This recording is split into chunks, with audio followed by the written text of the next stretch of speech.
Hello! You are watching the Garden Corner Show. We are crazy passionate about everything that we know of gardening.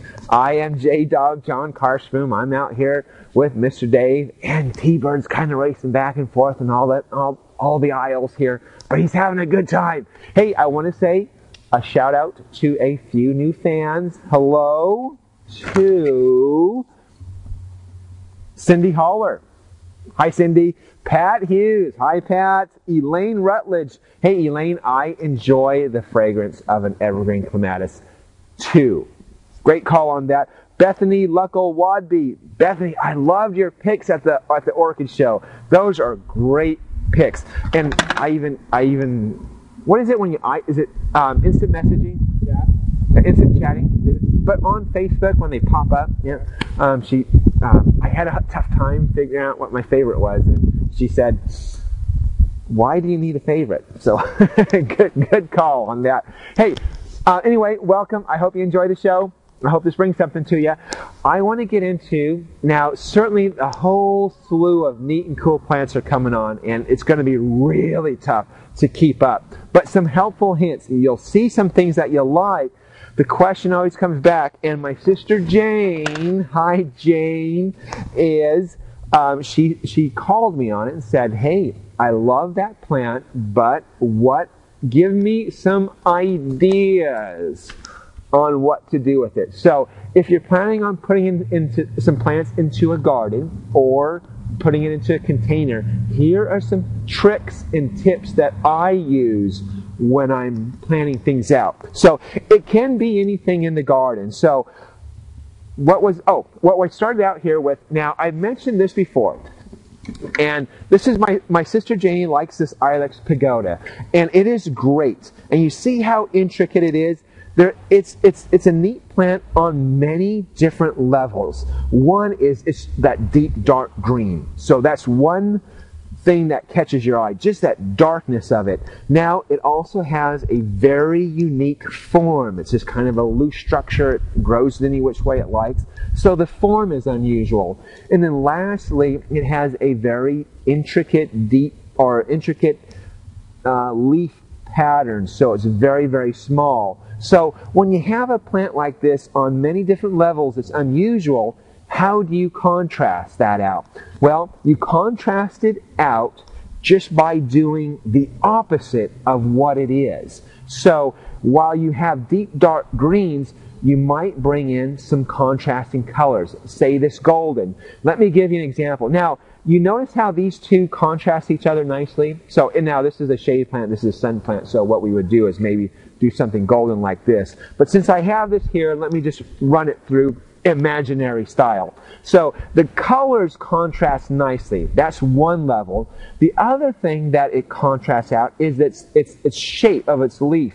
While this is grassy form and this is a very tiny leaf. So that's a double contrast, makes it great. Now if I were to bring in something with a really big bold leaf, so this has a small leaf, this has a big leaf, and so the contrast is nicely. The colors contrast nicely too. The deep dark greens and kind of an orangey red. Nice mix on that.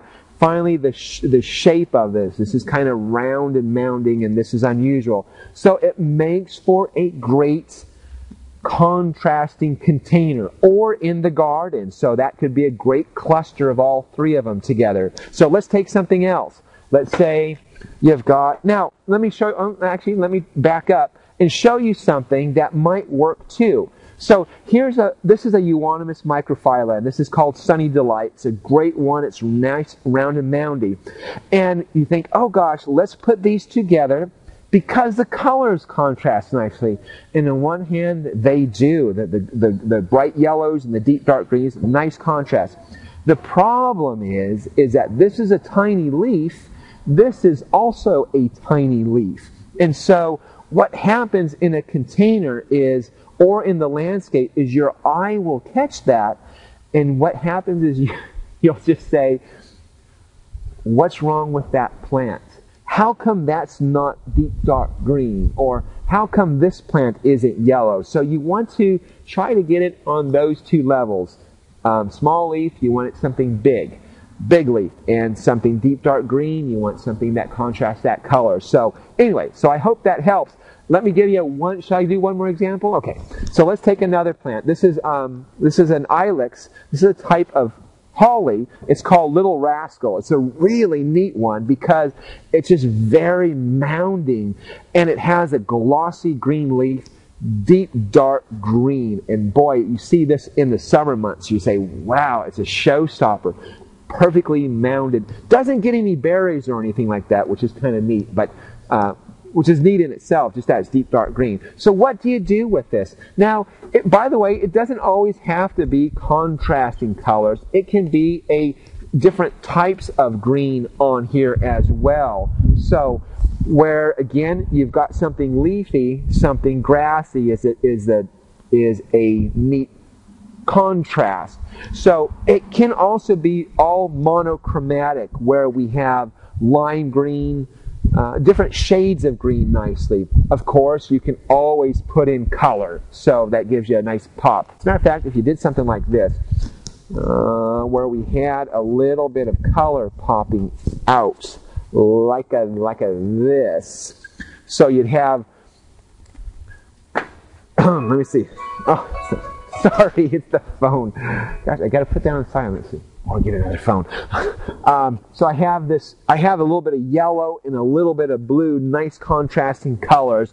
But anyway, so that might help with the contrasting the foliage types and the color types. So you can do monochromatic, or you can contrast out the colors. But anyway, I hope that helps. I hope it makes some sort of sense on how to put plants together, because that's what we're all about. Helping. Anyway, I hope you got something, but if you didn't, here is the quote for the day. Being happy doesn't mean that everything is perfect. It means that you've decided to look beyond the imperfections. And I don't know who actually said that, but anyway, great quote. That's the show for the day. Always live your passion. See me right out of the sunset on the color TV screen.